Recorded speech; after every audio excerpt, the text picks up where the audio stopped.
Hola, buenas a todos. Un nuevo vídeo de economía global. Bueno, hoy voy a hablar de la deuda privada, pero lo que quería comentar sobre todo es por qué algunos economistas, y concretamente por ejemplo Santiago Niño Becerra, economista español catalán, pues pudo tener esa cierta visión de que iba a venir una crisis sistémica. Porque la crisis sistémica del 2008 muchos la llaman pues la de la burbuja, la inmobiliaria, pero bueno, al fin y al cabo, el modelo, la forma de hacer las cosas, el modelo, digamos, del capitalismo había, pues, digamos, finalizado sobre todo en la crisis que hubo en la década de los 90.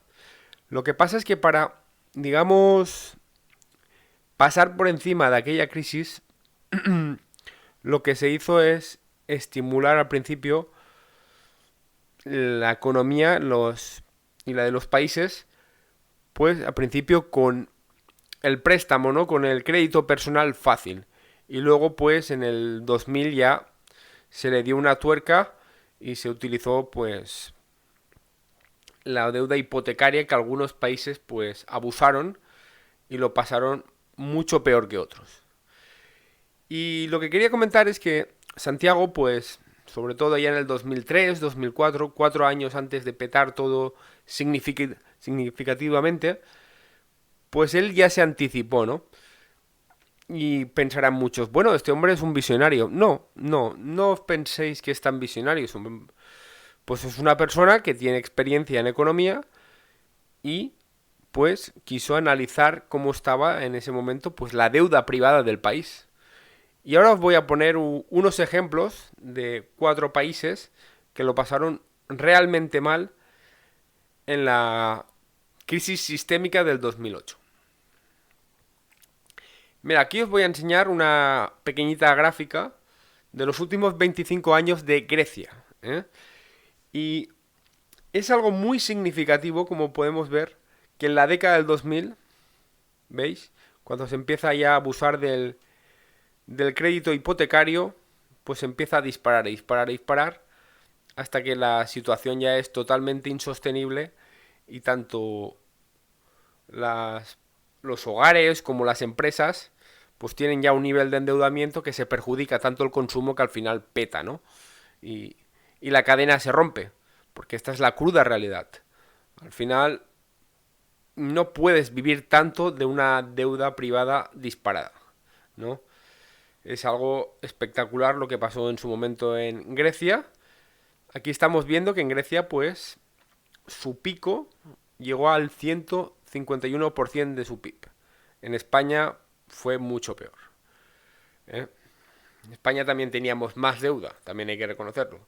Y veis, aquí esto ya es una gráfica de España de los últimos 25 años, donde vemos que en el 99 pues tiene un 162, ¿eh? Y en el 2008 un 276. Podemos decir que una deuda más o menos estable, controlada, que no debería de perjudicar a la economía, debería rondar sobre el 200%. Esto es una auténtica barbaridad. Una auténtica barbaridad. Yo recordaré siempre muy bien, sobre todo estos, pues del 2008 hasta el 2012-2013 y un poquito más, fueron años realmente malos en España. Ahora, pues ya estáis viendo que, aparte del 2020 por la situación del COVID, se ha vuelto a estabilizar la deuda privada.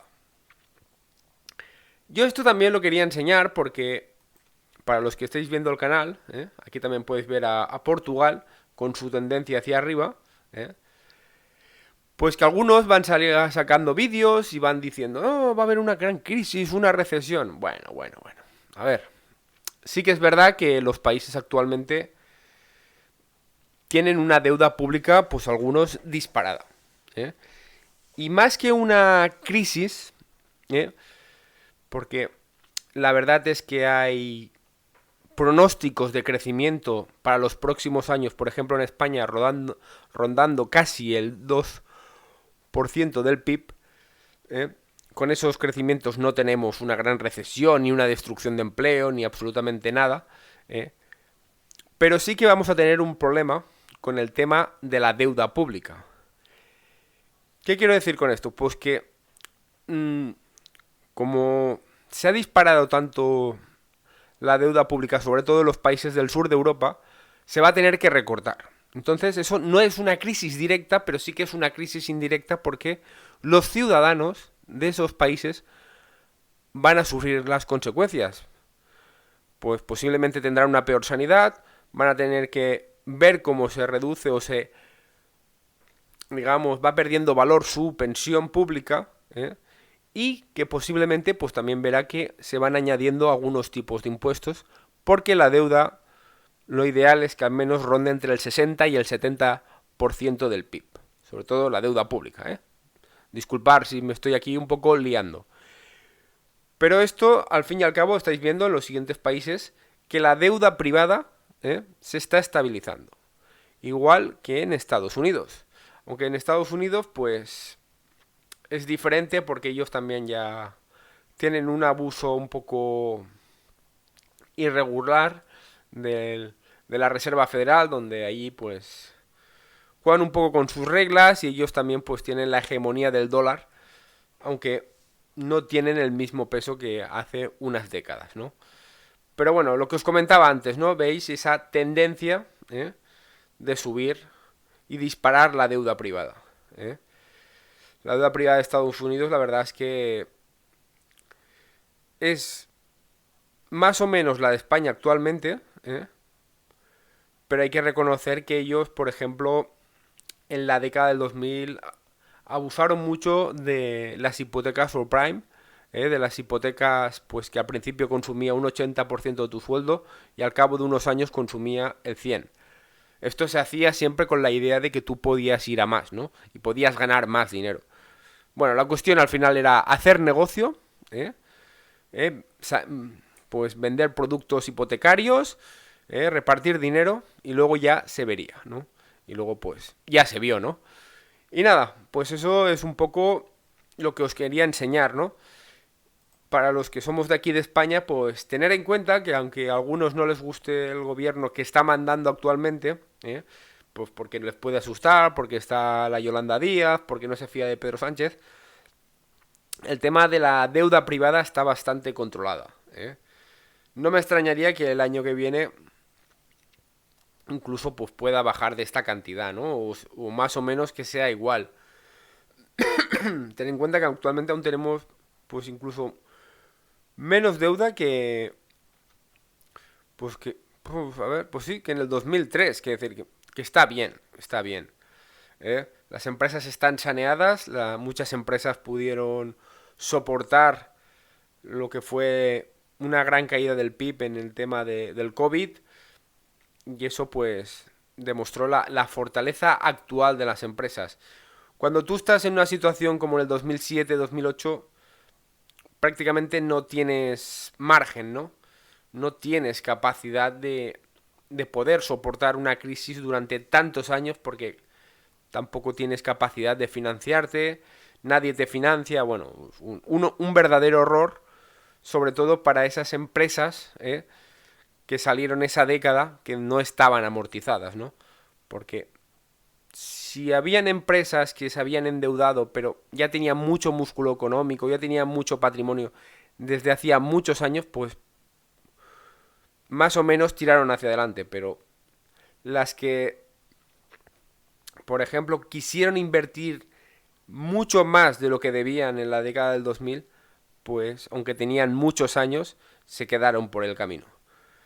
Yo estoy muy sorprendido, para ir finalizando el vídeo, estoy muy sorprendido como puede ser que grandes empresarios de España no tuviesen en cuenta que esto se empezaba a ir de las manos.